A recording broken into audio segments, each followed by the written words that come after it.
guys! Welcome back to my YouTube channel.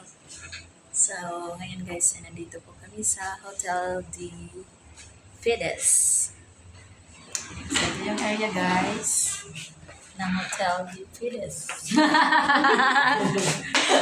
So, kasama ko si Dada Big, si Ate Marisa, at si Ate Mimi.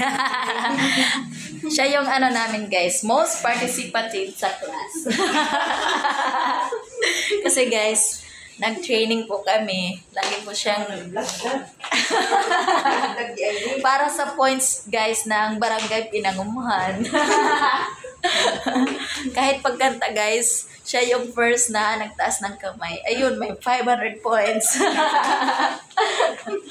Ayan. So, let us try to observe you guys. Kitang-kita nyo. Ayan.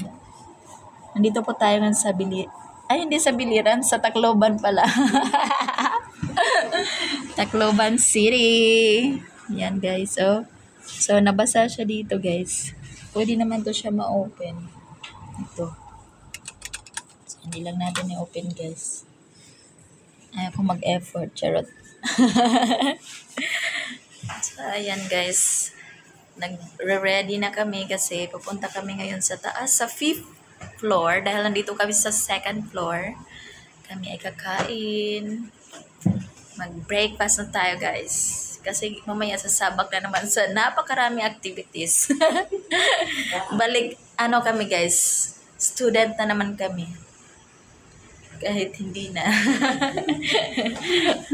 So, training pala guys ng Barangay Development Planning Training dito sa Tacloban City. So, that's guys. Punta muna kami doon guys. Bye-bye. Please subscribe.